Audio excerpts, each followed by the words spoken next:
Bonjour à tous, bienvenue dans cette nouvelle vidéo où je vais vous expliquer un petit peu la différence entre les différentes substances actives que vous avez pour bien choisir votre raticide. Il ne s'agit pas d'envoyer des raticides dans la nature, dans votre grenier ou ailleurs, voilà, en quantité phénoménale, sans savoir précisément ce qu'on fait et ce qu'on met surtout. Donc je vais vous expliquer voilà, tout ça en détail. Alors je vous invite, pour ceux qui ne l'auraient pas vu, à regarder ma vidéo précédente où je vous expliquais un petit peu voilà, comment vous débarrasser effectivement des rats. Vous avez en haut de la page, voilà, sur la page de ma chaîne, l'onglet playlist où vous avez toutes les vidéos qui sont classées par catégorie. Donc de voir 2-3 vidéos sur un même sujet, ça permet de vous éclairer précisément. Je prépare également une autre vidéo sur une foire aux questions. Toutes les questions qui vous passent par la tête par rapport aux problèmes de rongeurs et de nuisibles en tout genre, vous pouvez me les poser, soit me les envoyer par mail à l'adresse indiquée ici ci-dessous, soit vous pouvez m'envoyer à la limite une petite vidéo où vous vous filmez en posant votre question, si possible de format horizontal. Voilà, j'inclurai voilà, cette petite vidéo que vous m'envoyez dans la foire aux questions. Donc c'est comme ça, c'est directement vous qui poserez vos questions et voilà, toutes les questions qui me seront envoyées seront incluses dans cette vidéo. Alors concernant les raticides, déjà il y a une question qu'on me pose très souvent. Oui, tous les produits raticides sont des anticoagulants.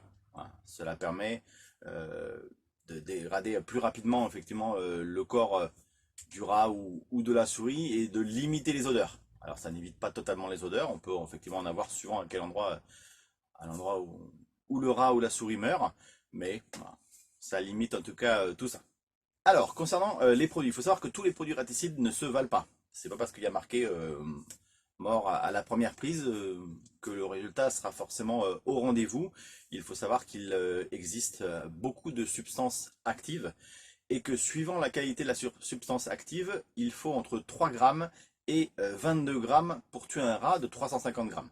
Voilà, donc il faut savoir qu'un sachet comme ceci, allez, je vais vous montrer, je mets juste une paire de gants, parce qu'il ne faut pas toucher ça avec les mains. Un sachet comme ça c'est de la pâte fraîche, ça fait 15 grammes. Donc imaginez, il faut entre un cinquième d'un sachet et un sachet et demi pour avoir le même résultat. Donc vous imaginez du coup que tous les produits ne se valent pas. Et ensuite vous avez différentes formes pour les produits. Vous avez des sachets qui sont, c'est du blé qui est décortiqué, donc empoisonné évidemment. Vous avez également des pâtes fraîches comme ça. L'avantage de celle-ci, c'est qu'elle est fluo. Parce que bien évidemment, naturellement, quand vous allez avoir un problème de rongeur, vous allez essayer de le régler par vous-même. Donc vous allez vous rendre en jardinerie ou dans un magasin spécialisé ou voilà, sur une boutique internet, voilà, comme celle-ci par exemple, et vous allez acheter donc des produits. On va vous dire bah voilà, celui-là il est très bien, voilà, et vous allez prendre celui-ci. Et donc comme je vous disais juste dans le début de cette vidéo, si vous mettrez une substance active qui n'est pas assez forte, vous n'allez pas réussir à régler votre problème et vous allez dire ce produit n'est pas bon. Alors c'est tout simplement qu'il n'est pas assez puissant ou que vous avez beaucoup de rats et donc du coup ben, la quantité de produits qu'il aurait fallu mettre est beaucoup plus importante que celle que vous avez dans une boîte 250 grammes. Vous n'allez pas y arriver parce qu'en fait les produits vont être consommés par les souris, les sachets vont être emmenés par les rats, ils vont les manger. Il faut se dire qu'ils n'ont pas attendu que vous leur donniez des sachets sur leur passage pour pouvoir se nourrir, donc ils ont autre chose à manger. Et donc un rat qui va par exemple manger 5 grammes d'un produit où il en faut 12 pour qu'il meure, il va créer une résistance naturelle. Et si c'est une femelle et qu'elle a les petits, il faut vous dire que les 5 grammes, ça n'y fera plus rien du tout. Et donc du coup, voilà, c'est ce qui crée de génération en génération une résistance naturelle aux produits raticides. J'ai souvent des exemples de gens qui ont des fois dépensé des montants très importants dans X boîtes voilà, qu'ils ont acheté à gauche ou à droite et ils n'y arrivent pas. Ben, c'est tout simplement parce que la molécule, quand je regarde en détail, je leur dis, vous voyez, cette molécule-là, il faut tant de grammes pour tuer un rat. Donc mathématiquement, c'est beaucoup plus compliqué à résoudre ce problème. Et c'est pour cela qu'il faut des produits assez forts. Donc il faut savoir que la réglementation est différente pour les professionnels que pour les particuliers. Les professionnels ont une certification Certibiocide pour utiliser les produits qui sont plus forts que ce que vous trouvez dans le commerce. La concentration maximum est de 30 ppm. Donc ça veut dire ppm, ça veut dire partie par million. Donc 30 ppm, c'est le maximum que vous pouvez acheter en tant que particulier. Les professionnels ont des produits qui vont jusqu'à 50 ppm. Mais ça, vous n'avez pas le droit de les acheter, sauf si vous êtes dans un domaine de 3D, donc société de dératisation et désinsectisation et autres. Voilà, je vais désormais vous montrer un tableau voilà, qui va être très explicite pour que vous compreniez un petit peu le fonctionnement et je vous explique tout ça juste après.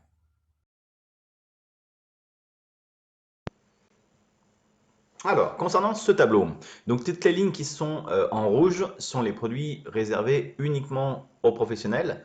Comme je vous disais tout à l'heure, voilà, 50 ppm, ça c'est la norme voilà, qui est réservée uniquement aux professionnels. Jusqu'à 30 ppm, ça peut être en vente au public. Donc vous avez la deuxième et la troisième ligne. Donc le produit le plus puissant de mon tableau, c'est le Brodifacum 29 ppm. Honnêtement, c'est celui que je conseille d'utiliser parce qu'il suffit de 3,14 g précisément pour tuer un rat de 350 grammes. Alors que vous avez d'autres produits, le dernier, le Dinefacum 29 ppm, il faut quasiment 22 grammes. Donc ça n'a aucune comparaison possible quand on sait que les sachets que je viens de vous montrer il y a quelques instants font 15 grammes. Donc techniquement, le premier Brodifacum 29 ppm, un sachet, mécaniquement, ça pourrait tuer à peu près 5 rats, sachant que ça n'empêche pas un rat de manger 5 à 7 grammes hein, s'il a faim. Mais voilà, la dose mortelle, c'est 3,14 g. Et donc, vous imaginez bien qu'un sachet pour du Dinefacum 29 ppm, il va falloir que le rat il mange un sachet et demi pour mourir. Donc, s'il mange un sachet et qu'il mange autre chose entre-temps, etc., vous imaginez que le résultat ne sera pas à la hauteur de vos attentes. Ensuite, pour chacune de ces matières actives, on trouve sous différentes formes des blocs durs, des sachets de pâte fraîche et du blé. Honnêtement, s'il faut choisir entre tout ça, je vous conseille quand même de choisir plutôt la pâte fraîche. Donc la pâte fraîche, en général, c'est ce qui part à coup sûr quand on met plusieurs produits différents.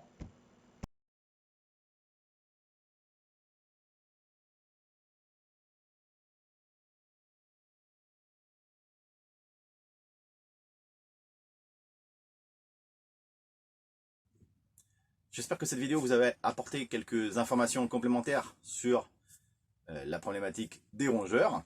Je vous invite donc à regarder voilà, dans la playlist les autres vidéos sur le même sujet si la problématique vous concernant c'est les rats. Si ce n'est pas déjà fait, je vous invite à vous abonner à notre chaîne. Voilà. On a de plus en plus d'abonnés au fur et à mesure des semaines qui passent.